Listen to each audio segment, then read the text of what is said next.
কপাল, তবে ডক্টর ইউনূস সাহেবের চান কপাল নাকি মেটিকুলাস কপাল সেটাও জানি না, বাট আমরা দৃশ্যত যেটা দেখছি বা ছাত্রদের মুখে জনতার মুখে যেটা শুনলাম যে 4ই আগস্ট ওনার কপালের মধ্যে একটা চিরিক বাতি জ্বলে উঠছিল একটা ফোনের মাধ্যমে, যে স্যার আপনি আসেন বাংলাদেশের প্রধানমন্ত্রী হন। আমরা তো প্রধানমন্ত্রী শব্দটা ব্যবহার করি না, তবে ওনার নাম কিন্তু প্রধানমন্ত্রী হিসাবে আসছে, যে অন্তর্বর্তীকালীন প্রধানমন্ত্রী নামটা, এটা হয়তো তিনি অনেকদিন চাইছিলেন, কিন্তু ফাইনালি তিনি প্রধানমন্ত্রী নামটা পেয়ে গেলেন।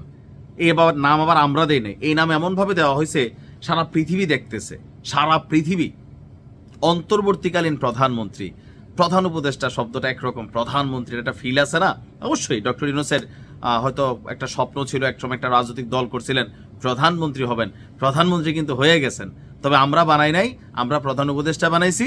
বিদেশিরা ওনার নামটাতে একটু সম্মানসূচক লেখছেন অন্তর্বর্তীকালীন প্রধানমন্ত্রী ডক্টর মোহাম্মদ ইউনূস। তাও তালিকাতে কত, 500 জনের তালিকায় 50-এর মধ্যে চলে আসছে। ঘটনা হচ্ছে, আপনারা জানেন যে প্রতি বছর আপনার একটা মুসলিম ব্যক্তির তালিকা প্রকাশ করে জর্ডান ভিত্তিক গবেষণা প্রতিষ্ঠান the Royal Islamic Strategic Studies Centre. আর তারা কি প্রকাশ করে তালিকাটা? দ্য মুসলিম 500 is to আবার 500 দেয়, ইনফ্লুয়েন্সিয়াল মুসলিমস 2026। অর্থাৎ আপনার সারা পৃথিবীতে যেই প্রভাবশালী 500 জন মুসলিম ব্যক্তি আছে সারা পৃথিবীতে, তাদের একটা তালিকা প্রকাশ করেন। আর ওই তালিকায় আমাদের ডক্টর মোহাম্মদ ইউনূসের অবস্থান কত? 50। ভাবা যায়? তার মানে কিন্তু একবার ফালাই দেওয়ার মতন অবস্থা না। এমনকি তারা ওই তালিকায় সবার স্থান লিখছেন যে তালিকা থেকে বাংলাদেশের অন্তর্বর্তীকালীন প্রধানমন্ত্রী হিসাবে উল্লেখ করা হয়েছে।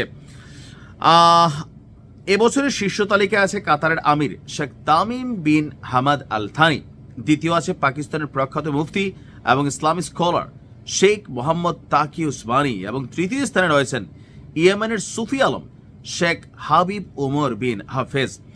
শীর্ষ 10-এ যারাই আছেন আপনার শীর্ষ 10-এর তালিকায়, এরপরে আছেন ইরানের, তারপর আছে জর্ডানের বাদশাহ, তারপর হচ্ছেন আল আজহার বিশ্ববিদ্যালয়ের grand Sheikh doctor Ahmed Mohammad আল তাইয়িব।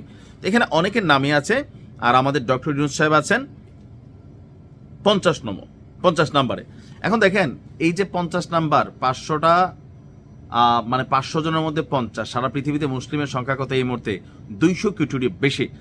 আর বিশ্বে মুসলিম দেশ আছে এই মুহূর্তে, মুসলিম প্রধান দেশ 56টি, আর মোট জনসংখ্যার 20% এশিয়ায় বসবাস করে। 2009 সাল থেকে আপনার এই পত্রিকাটা এমন ধরনের তালিকা তৈরি করে আসতেছিল। সেখানে আমি জানি না যে বাংলাদেশ থেকে এর আগে কার কার নাম উঠছে, আমার জ্ঞানের স্বল্পতা থাকতে পারে।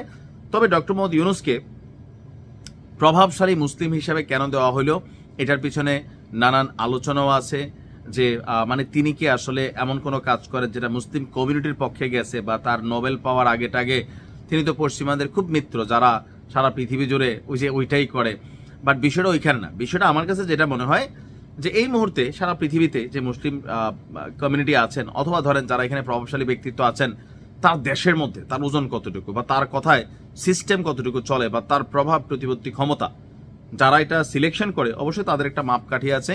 সেই মাপকাঠিতে ডক্টর মোহাম্মদ ইউনূস তিনি কিন্তু উঠে গেছেন। আমার যদি ভুল না হয় এর আগেও একবার মনে তিনি উঠছিলেন গত বছর, নাকি আমার খেয়াল নাই, বাট এরকম একটা নিউজ মাথায় ঘুরতেছে, আসলে কি হয়েছিল। তারপর ডক্টর মোহাম্মদ ইউনূসকে কংগ্রেচুলেশন, এটাও বাংলাদেশের জন্য অর্জন।